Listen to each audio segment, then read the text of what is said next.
எல்லோருக்கும் வணக்கம். இன்றைய முதல் தியான நிகழ்வை நடாத்திய திரு பாபு சண்முகநாதன் மாஸ்டருக்கு நன்றியை தெரிவித்துக் கொண்டு, PSSM தமிழ் ஐரோப்பா குழுவின் வழிகாட்டுதலில் நடைபெறும் இந்த நிகழ்வில் இணைந்து கொண்டிருக்கும் அனைவருக்கும் எனது பணிவான அன்பு வணக்கத்தை தெரிவித்துக் கொண்டு, இன்றைய நிகழ்வை நடாத்த வாய்ப்பு தந்த திருமதி ஸ்ரீஸ்கந்தராஜா மாஸ்டர் அவர்களுக்கு நன்றியை கூறி ஆரம்பிக்கின்றேன். இன்று செவ்வாய்க்கிழமை 15/7/25, today Tuesday 15th of July 2025. இன்று பிரமிட் ஆன்மீக மன்றம் ஐரோப்பாவுடன் இணைந்து வழங்கும் இன்றைய சிறப்பு நிகழ்ச்சிக்கு வருவோம். இன்றைய முதல் நிகழ்ச்சி சிறப்பு பேச்சாகும். திருமுகம் ஆறுமுகம் அவர்கள் டெய்ல் ஆஃப் டூ பிரிட்ஜஸ் என்னும் தலைப்பில் ஒரு சொற்பொழிவை, ஆங்கிலத்தில் ஒரு சொற்பொழிவை வழங்க வருகை தந்துள்ளார்கள். Now I will call Mrs. Saroja Devi Sundarlingam Master to introduce Mr. Thirumugam Arumugam.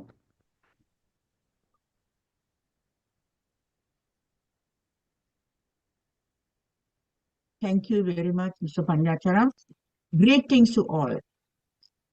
Today's guest speaker will give a presentation on the interesting topic of the tale of the two bridges, based on an old film, Bridge on the River Kwai. Mr. Thiru Arumugam, our guest speaker today, is a Sri Lankan presently residing in Sydney, Australia. He is a retired chartered engineer who spends his time researching and writing about subjects that he finds interesting.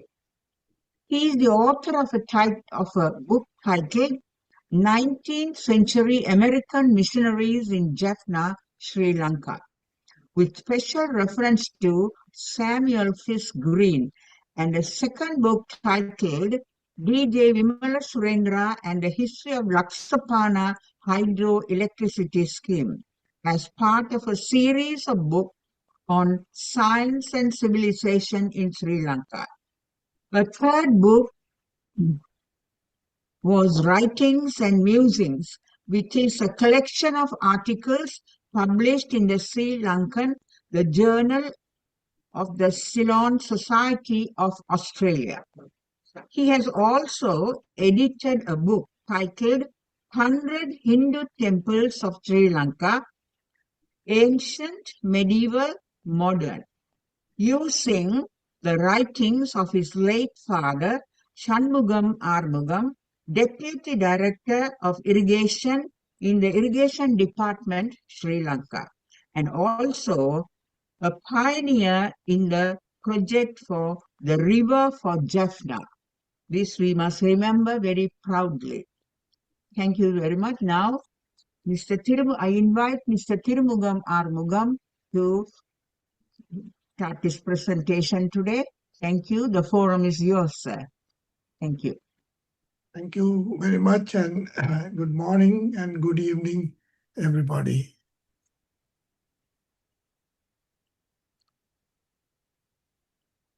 Say you're going to share.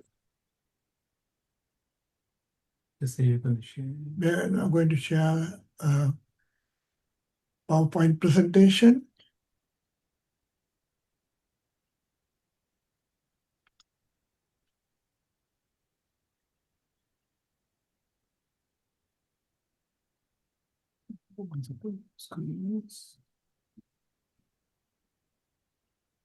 Yeah, co-host now, you can play. Yeah, okay.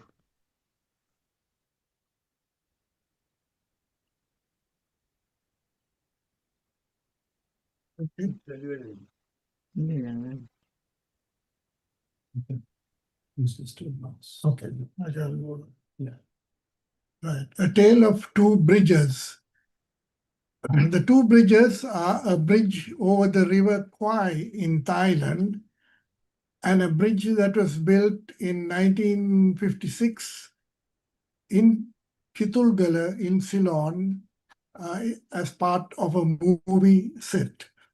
So this talk will be in two parts, and the two bridges will be considered separately.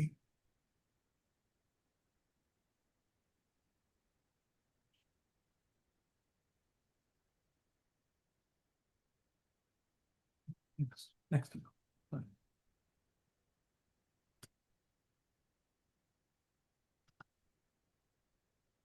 In December 1941, Japan declared war on UK, France, and the Netherlands.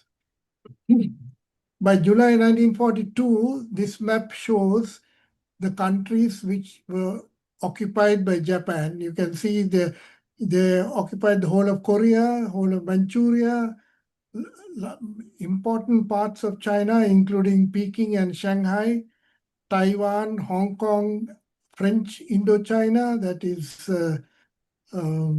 Cambodia, Laos, and Burma, Malaya, Singapore, and large parts of Indonesia, New Guinea. They were all occupied by Japan. The only exception was Thailand, because Thailand is the only country in Southeast Asia at that time which was not a colony of a European power. They were actually an independent country with their own king, and they declared themselves as neutral. And then the Japanese told them, well, you can choose to collaborate with us, or if not, tomorrow we will carpet bomb Bangkok. So Thailand had no option. They had to collaborate with the Japanese. Now, the Japanese had then conquered Burma, and the next step is India. You can see that at that time there was no Bangladesh. So Burma and India had a common border. So the next target for the Japanese was India. And in Easter 1942, the Japanese fleet of about six aircraft carriers and destroyers and battleships. In fact, it was the same fleet that a few months earlier had attacked Pearl Harbor, the American part of Hawaii. So this fleet was now heading to Ceylon, and on Easter Sunday, they came and bombed Colombo.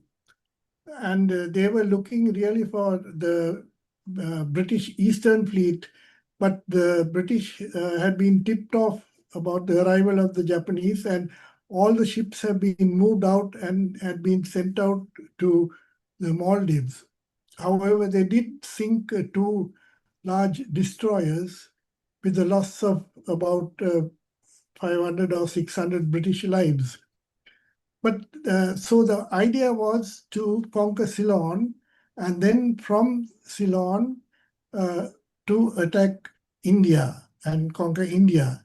But they were surprised at the reception they got from the Royal Air Force in Ceylon, from the Hurricane and Spitfire fighters. So for some reason, after a couple of days, 2 days later, they bombed Trincomalee. And then they decided to turn back and go back to Singapore, where they came from. So since the route through Ceylon to India was now ruled out, the way that they had to now attack India was through Burma.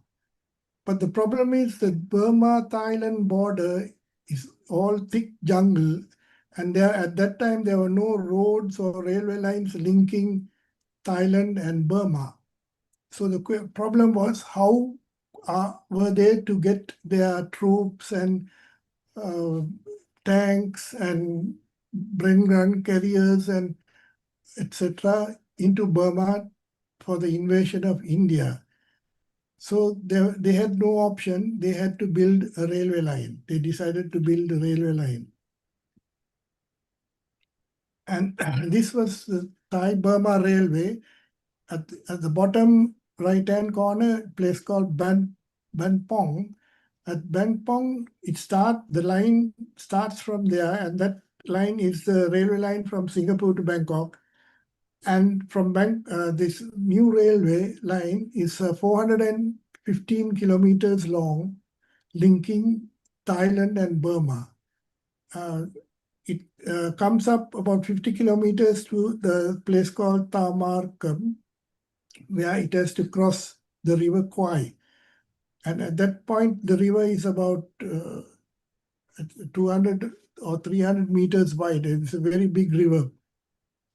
So they had to build a bridge across the river.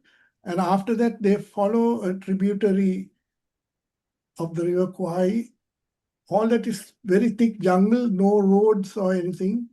And then they go through to the three pagodas pass. They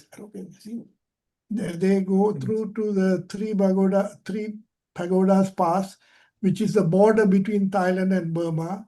Then the rest of the line is in Burma. And at Tan Biosat, it joins the existing railway line from Ye to Rangoon. 415-kilometer line, they had to build this in 1 year through thick jungle. And to make it even more difficult, Tokyo told them we cannot spare any machinery. No bulldozers, no tractors, no earth-moving machinery, no cranes. You have to do this entire line by manual labor because we cannot spare any machinery. So how did they achieve this? Now, by the middle of 42, Singapore had fallen. Japan had conquered Malaya. The conquest of Malaya took only about 5 or 6 weeks. And then they went down. And the British, while retreating, they blew up the water pipeline, which brings water to Singapore from Malaya, from Johor. And so when they blew up the bridge, the pipeline also got blown up. And the result was Singapore had no water. And so when the Japanese called upon the British in Singapore to surrender, they surrendered within about 2 or 3 days. And Churchill in the British Parliament said that this was the biggest military disaster ever to happen to the UK. Something like 70,000 British troops surrendered and were now prisoners of war. What the Japanese decided to do was to use these prisoners of war to manually build this railway, and to support them, they would also take local labor. The local labor was mainly Indian laborers who were working on the rubber estates. Now,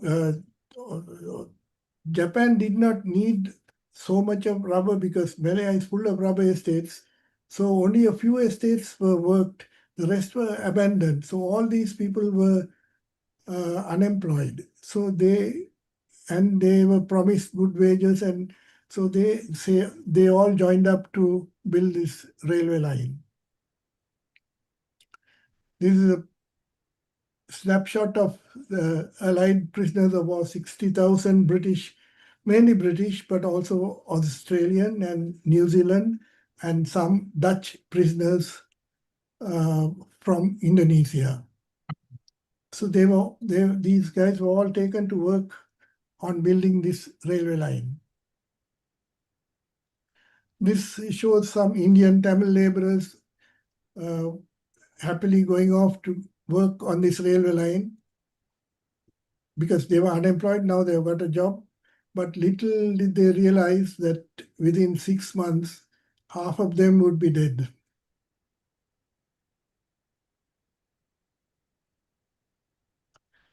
This is a picture of the actual crossing of the River Kwai, the bridges over River Kwai. Now, this side north of the river was all jungle, no roads. So to build a railway line, they have to take construction materials to the other side of the river. And that's things like rails and sleepers and so on. But because of the size of the crossing, they had to build a concrete and steel bridge. But that would take about a year to build. And they simply could not wait because they had to take all these rails across to the other side to continue work on this side. So they built a temporary wooden bridge, which they built in 4 months. And they started taking construction materials to the other side. Meanwhile, they were working on this concrete and steel permanent bridge, which would take a year to complete. This is a picture of the wooden bridge under construction. Wooden bridge under construction. Another picture of the wooden bridge. And this is of shows British prisoners of war laying the railway lines. Now, this is a hill country with a lot of rock. Normally, railway lines built in this sort of terrain, they use tunnels. But the Japanese could not use tunnels because when you're building a tunnel, you can only build it from two ends, from the two ends. But they simply had no time and it would take too long a time because all this is being done by manual labor. So they used a lot of viaducts, and you can see on the side this wooden viaduct on the side of the hill. And this is one of the longest viaducts that they built. It actually starts from somewhere here. This is a picture of the viaduct on wooden trestles. And so the bridge was completed in 4 months, and they started taking construction materials to the other side of the bridge. And this is the steel bridge, which took 1 year to complete. And the bridge was completed in around October 1943. And after that, trains started running all the way up to Burma until 1945 and the end of the war. This is the bridge as it is today. This is the bridge was so in 1943 October, there were these Liberator bombers based in Calcutta, operated by the RAF. They were able to fly all the way to Tamarkan and bomb the bridge and return without refueling. And so they bombed the bridge. But meanwhile, of course, the bridge had been in existence for 1.5 years, and they transported 300,000 tons of military hardware by the trains running on that railway line. And several thousands of troops, Japanese troops, were also transported on that railway line. And yes, so this is the bridge over the River Kwai as it is now in Thailand. This section, sorry. This was the bombed out section replaced by new steelwork. This part is of the original bridge.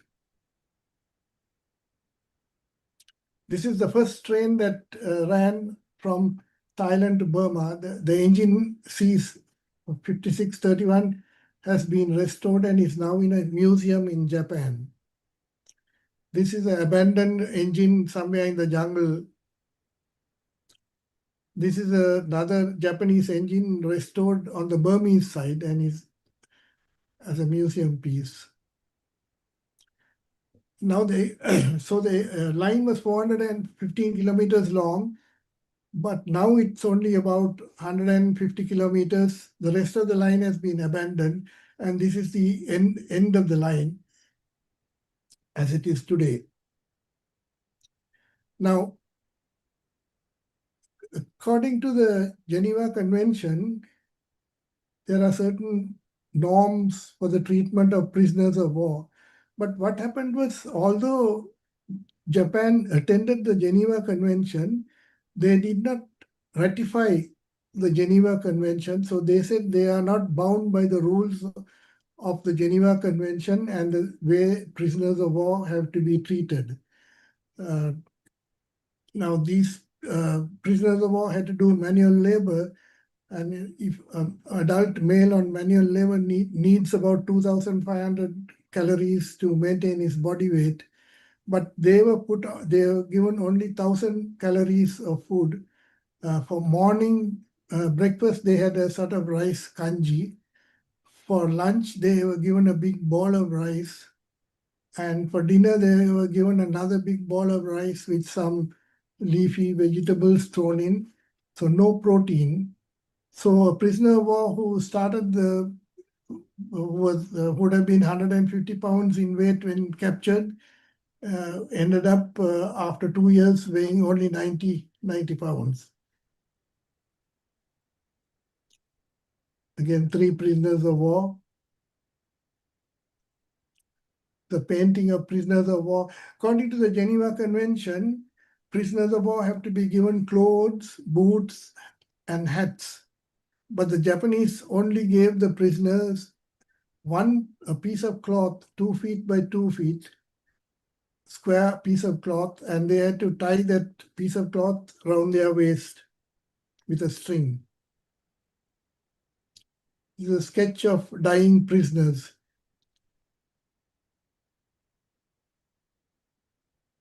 Something of the Allied prisoners of war, something like 13,000 prisoners died building this railway line. And then they also hired the local labor, whom they call Romushas, as I told you, mainly Indian laborers, also Burmese. They had 200,000 of them. Of the 200,000, 100,000 were Indians. And in all of the Romushas, something like 90,000 of them died. So nearly half of them died building this railway line. The main problems were disease, cholera, dysentery,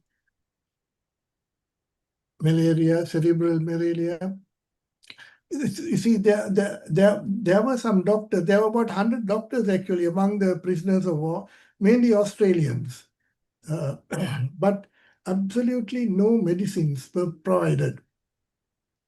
That was for the Allied prisoners of war. For the local prisoners, the laborers, the Indians and the Burmese, there were no medical facilities whatsoever. This is one example of where normally there would be a tunnel, but the whole thing had to be chipped by hand.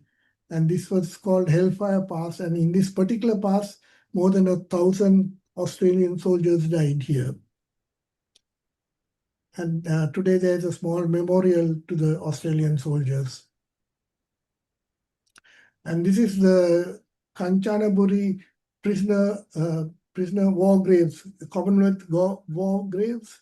There are over 7,000 Allied prisoners whose graves are here. This was done after the war. The bodies were moved here and reburied here. So that's the story of the bridge over the River Kwai. As an engineering feat to build a 415-kilometer long railway line in 1 year using manual labor is an amazing feat. But the human cost was terrific. In all, about 100,000 died building this bridge. So that's the bridge over the River Kwai. Then after the war, there was a Frenchman who had been working on a rubber estate in Malaya by the name of Pierre Boulle. He wrote, around early 1950s, he wrote a book in French called The Bridge on the River Kwai. It's sort of based on fact about the building of a bridge, but actually the characters and the storyline in the book is all fiction. So it's a mixture of fact and fiction. And then the book was translated into English and it was a real bestseller. More than 1 million copies of the book were sold.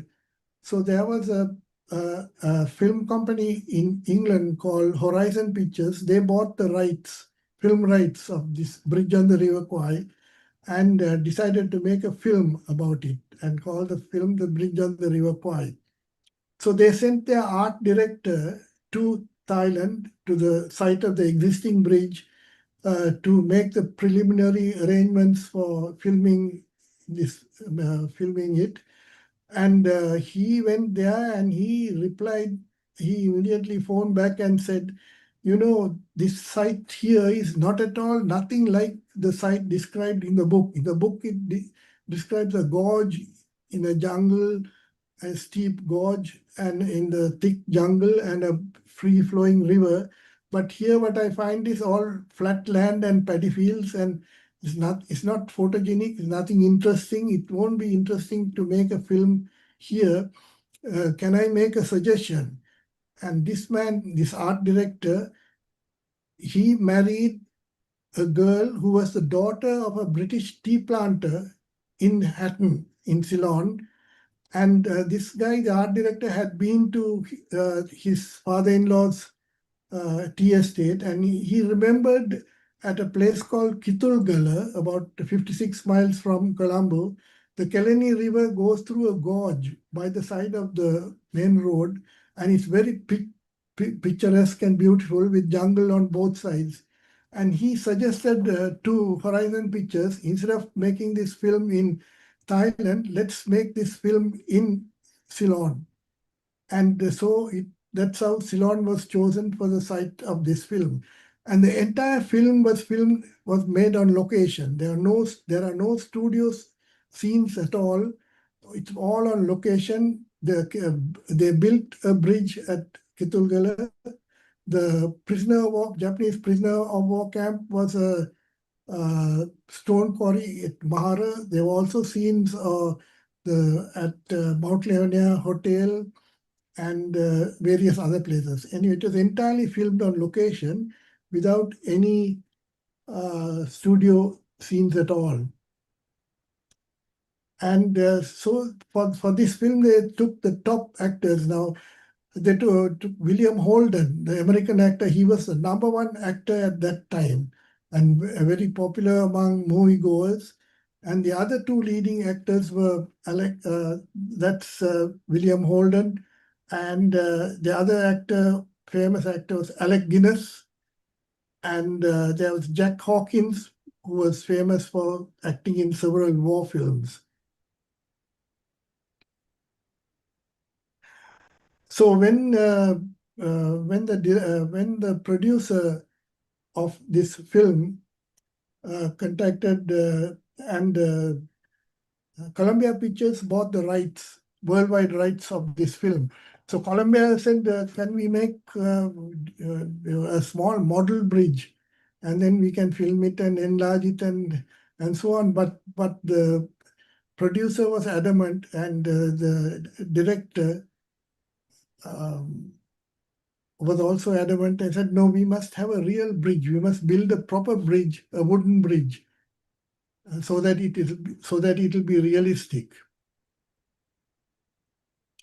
And then when the film was released the following year at the Academy Awards, it won 7 awards, which was a new record for a British film. Best Picture, Best Director, Best Actor, Alec Guinness, Best Director, David Lean, Best Picture, the producer Sam Spiegel.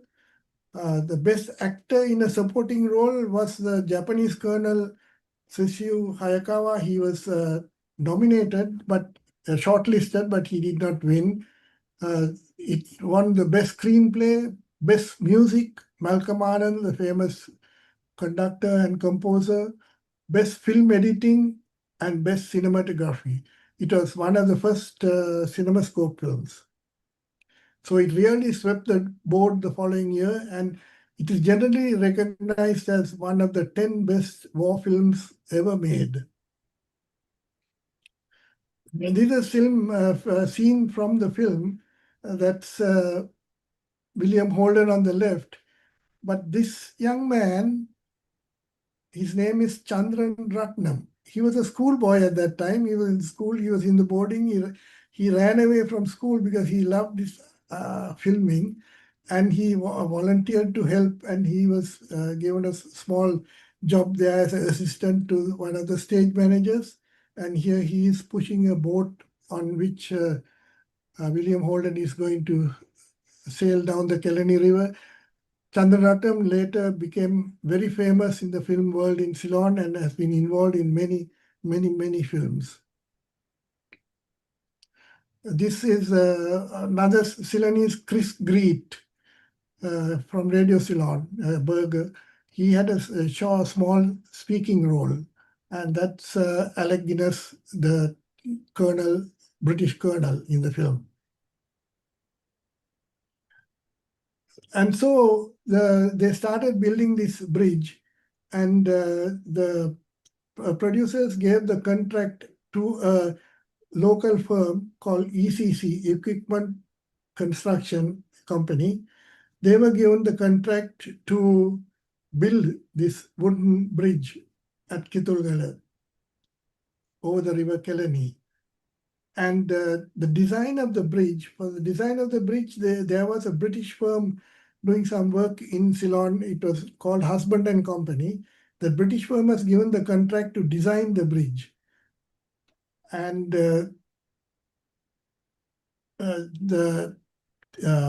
chief engineer of Husband and Company did the design of the bridge, Keith Best.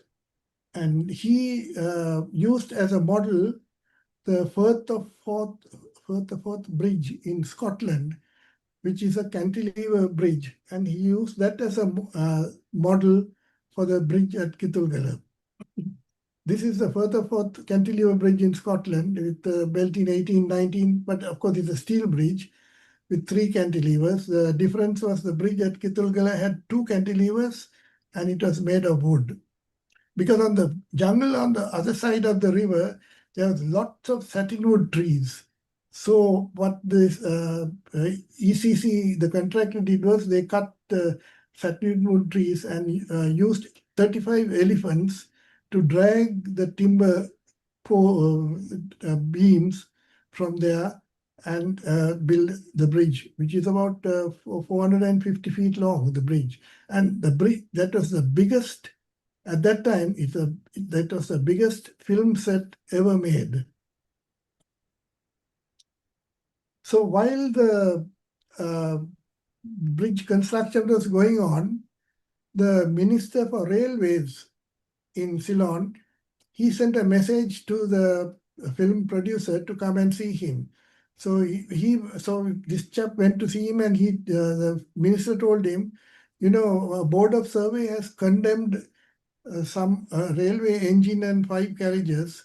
There is a railway line in Ceylon called the Kelani Valley Railway Line, which goes from Colombo to Ratnapura and Opanayaka. It's a small, the rails are only 2 feet 6 inches apart, whereas the rest of Ceylon, the railway line is 5 feet 6 inch gauge.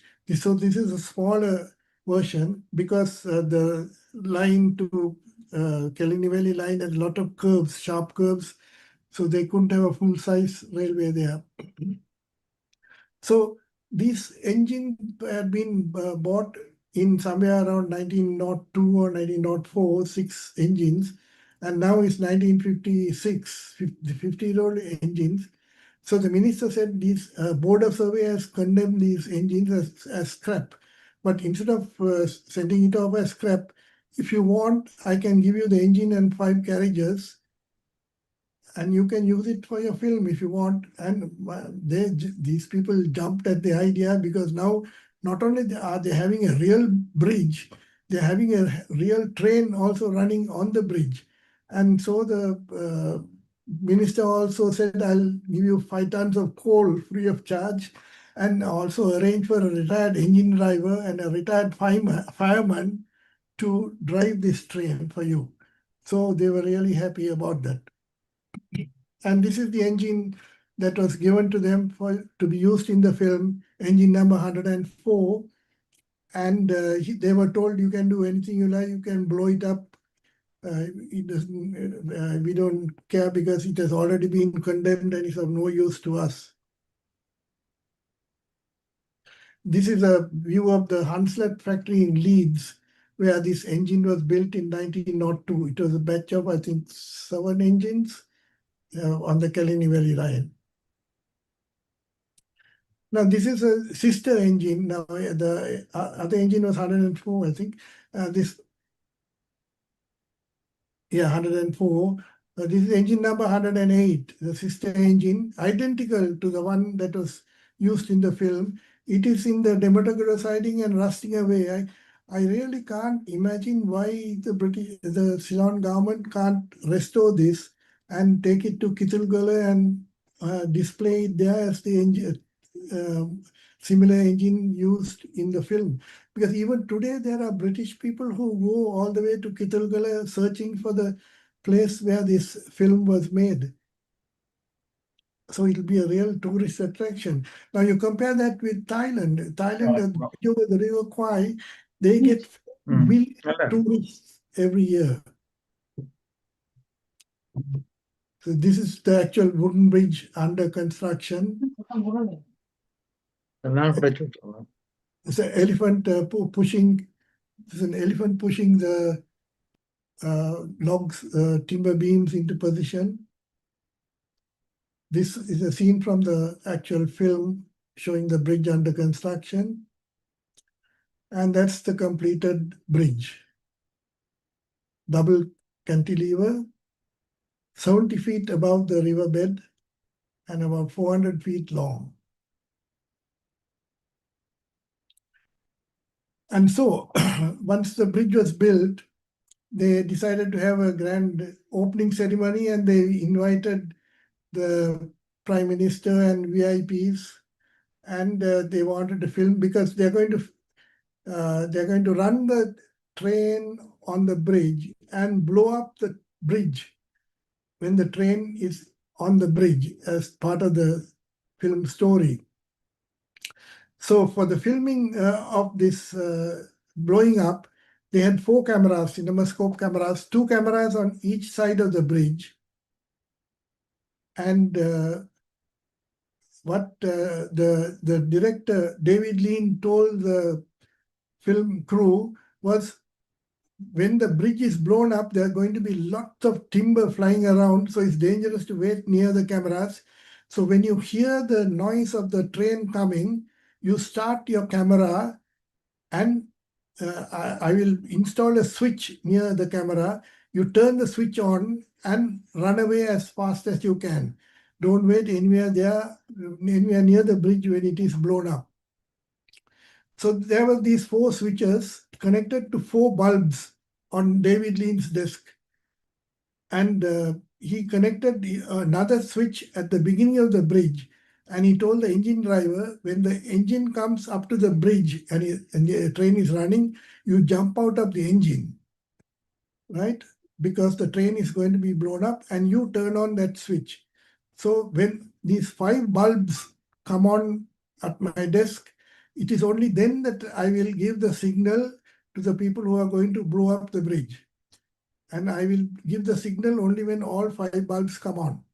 So they got ready, and then the train came, and then the cameramen started their cameras and turned on their switches.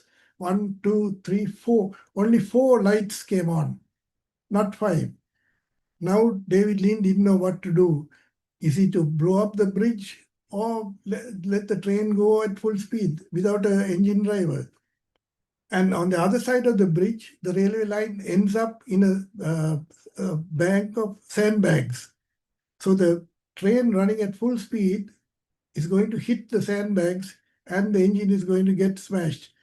So it was a very difficult decision for David Lean to make, because he was not sure, has one cameraman sprained his leg and fallen down or something, or as the engine driver, was he scared to jump out of the engine? Is he still on the engine? No. He didn't know what to do. And here all the VIPs, Prime Minister and all are there. Anyway, he had to play safe, and he decided not to blow up the bridge. And so the engine went on full speed over the bridge and went to the other side, and engine is now going to hit these sandbags and going to get smashed. So no more engine, no more bridge blowing up scene, the whole thing misfired. major tragedy. But somehow the gods were on their side and a miracle happened. And that miracle was that some idiot on the other side had parked a mobile generator, which is mounted on wheels, a trailer and pulled by a trailer. He had parked the mobile generator right on the railway line. And so the train came at full speed. This is the VIPs at this opening ceremony. That's SWRD Bandaranaike. And then next to him is the producer, Sam Spiegel, and on the right-hand side is David Lean, the director. And this is engine number 104, ready for its final run. And so since David Lean could not give the signal to blow up the bridge, here is the train going over the bridge at full speed, and it's going to go across and hit these sandbags. And so, as I said, somebody had parked this mobile generator and it hit the mobile generator. The mobile generator went flying, the engine got derailed, but only minor damage to the engine. So they were really fortunate. So they were able to repair the engine. It took about 2 or 3 days to repair the engine, the minor damage, and they filmed it again. But this time they didn't call any VIPs and no tamasha or anything. They quietly made the film. And this is the scene from the film where the bridge, you can see the train. The train is coming here, it's approaching, it's on the bridge already, and the bridge is already blown up.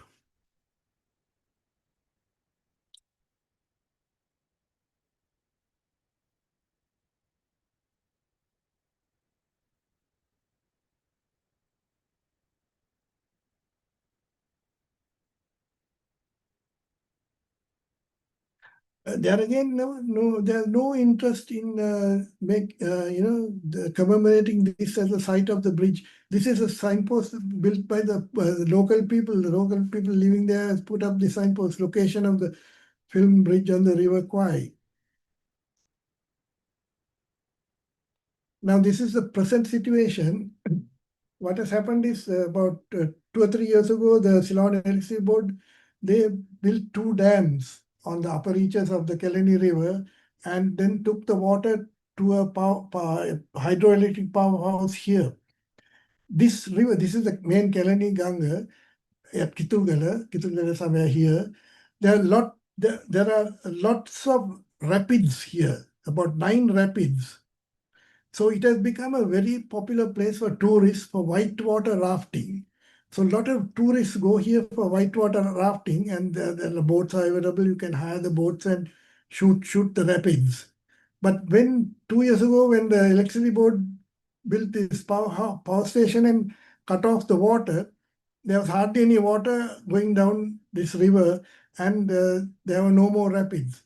So the tourist board complained and protests were made, and so the electricity board agreed during the daytime for about 4 to 8 hours they would release some water to come down the river so that the whitewater rafting could continue. Although it would be a financial loss to the electricity board because that water could have been used to generate electricity, but still the tourist board said that is not enough. The electricity board has to do some more. So, okay, the electricity board said we will one day, they haven't done anything so far yet, but they said we will one day build this bridge again exactly the way it was originally built. So we shall have to look forward to that. So that, gentlemen and ladies, that is the story of the 2 bridges and the bridge over the River Kwai. Thank you very much. Thank you, Thirumugam, Arumugam, அவர்களுக்கு thank you. It's an excellent speech and presentation to deliver our gratitude, we will clap our hand for a minute.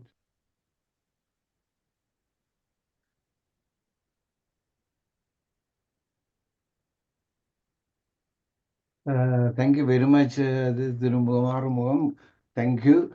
And now, due to the time, Sarojadavi Sundarlingam will moderate this speech in Tamil. Greetings, everyone. Thank you very much, Mr. Thirumugam. It was an excellent presentation. We enjoyed it. Now, you started in the World War II background. You explained how the war developed, how it came on to, how the Japanese were trying to come through Burma to India and all that. It was a very interesting explanation to listen to, and how eventually they had to build a bridge and all that.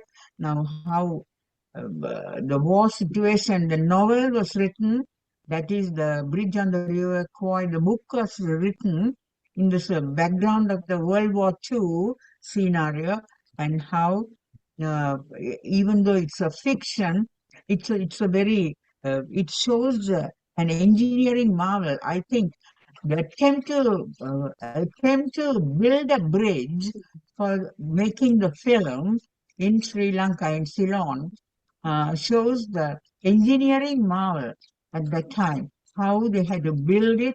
They went into Thailand to see whether it was suitable terrain to build a river according to the novel, where it says the deep river, then jungle area and all that. But the Sri Lanka, Ceylon was found to be the best location. You said Kitulgala in Sri Lanka. Now, so they came over there and built it, and how with, you mentioned it's very sad to see when labor is used to, that is during the wartime, prisoners of war, how they suffered as prisoners of war. They had to do hard labor. They were rarely given enough food to eat as well. Those things were also, you highlighted on all those things. Thank you very much.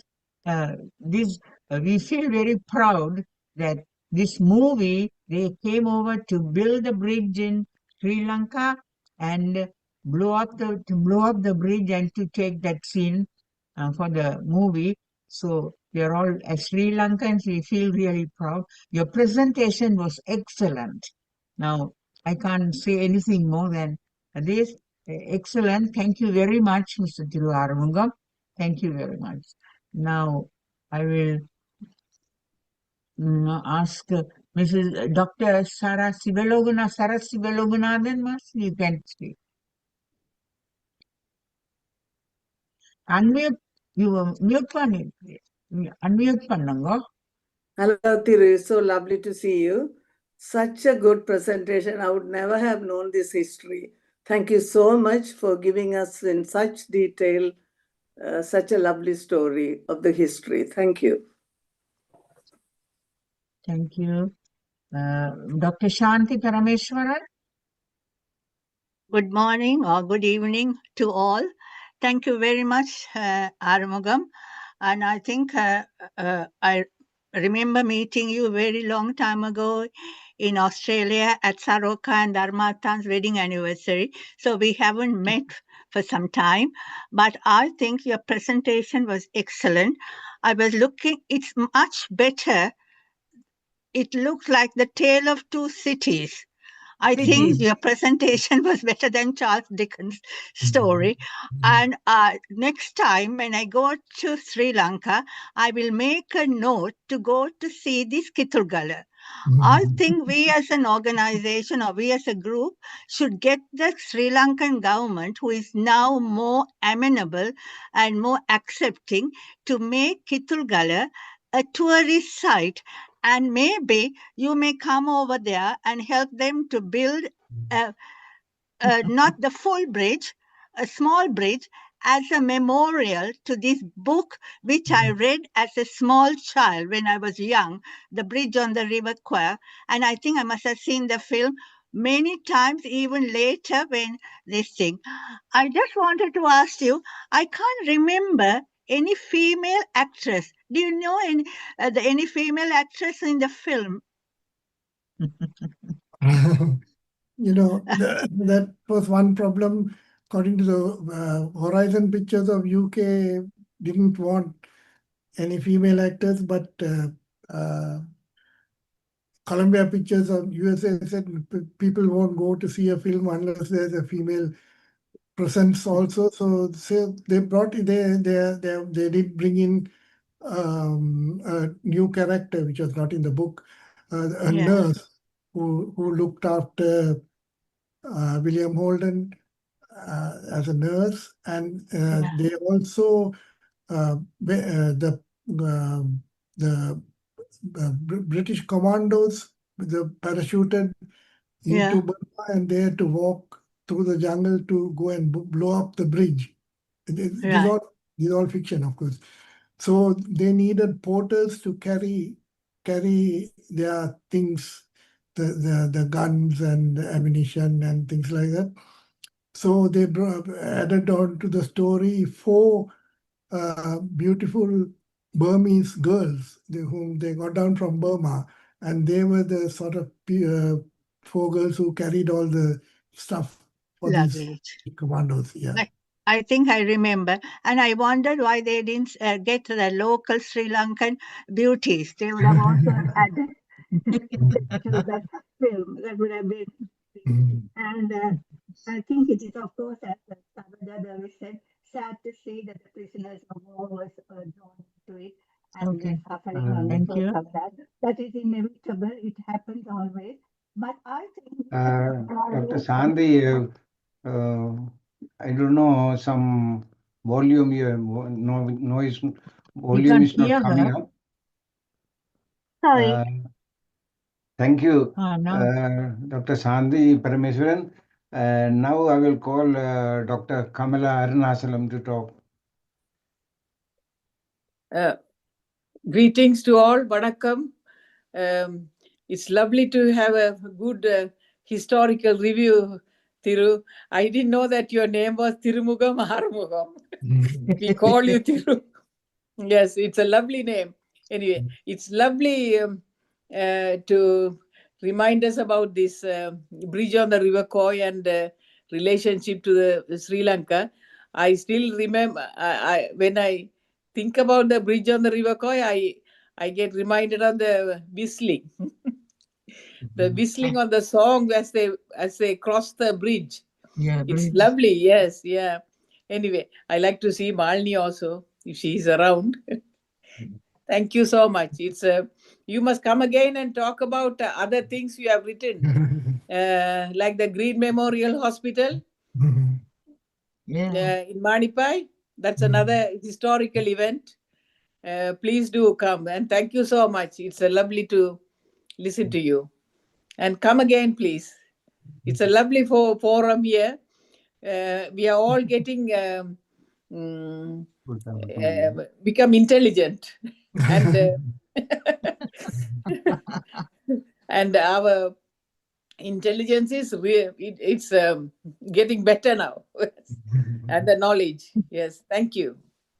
Thank you, Dr. Kamala Arumugam. அவர் சொன்ன மாதிரி திருமுகம் ஆறுமுகம், அது தமிழ்ல சொல்ல கொஞ்சம் கஷ்டம் இருக்கிறது. இருந்தாலும் thank you Kamala, doctor Kamala. Now Babu Shanmunathan Master will give you a comment. Thank you. Thank you, Banjatra Master. Thirumugam Arumugam. Vanakkam Master. Today your talk was, I would say, fantastic because it's very detailed. I didn't. You are not an irrigation engineer alone, but you looked like to me a railway enthusiast as well. You like trains. I don't know, because this 108 really, because I am in the railway field. I worked in Thailand in the 1980s, all over part of the world. The entire railway recycling, we done that for the whole country. So when you were talking, It reminded me of the Kanchanaburi and the memorials. Kanchanaburi is on the western Thailand, and the River Kwai flows through that. So it's all brought my memories back of my 30-40 years memories. It brought me back. I want to ask you, are you a railway enthusiast? Because you are very worried about engine 108 is just abandoned in Sri Lanka. It's a very sad news. I also felt it very sad. Why it is in the day? A similar train that was blown up in the history, a historical monument. Why it's been rusting away? I have also seen a wrecked ship in Sri Lanka, in Colombo, all completely rotten, rusting away, eaten away by the salt water. So it's very sad. Some of the things are not really kept for all of us and the future generation to see that. Thank you very much for your, once again, thank you for your very detailed, I really enjoyed it, very detailed program today. I don't know what to say more than that. Thank you so much. Thank you. Thank you, Babu Shanmunan Master. Very good one. The pictures also very nice and very good. But at the same time, sorrow because prisoners of war and people died there, all that very sad news. Now Linga will make a comment on this. Thank you, Panchachara Master. Greetings to everyone. It was a very fantastic presentation by Mr. Thiru Arumugam. And I went, I think about more than 60 years back, I saw the movie, The Bridge on the River Kwai, with the schoolmates. And today I could recollect all my memories, and it was very touching movie, and how the manpower was misused at the time. And today you revealed in proper way, and I think I'm urged to see the movie once again. Thank you so much. Thank you, Linga. Next, Sriskandara Master will give a comment. Vanakkam, namaste, and warm greetings to all. Wonderful presentation, Mr. Thiru Arumugam. I learned a lot from your talk, and also I'm going to show you a piece of sort of a movie piece, like a clip from that movie. You will enjoy that, We need to stop the. Yeah, stop the YouTube. I'll play it.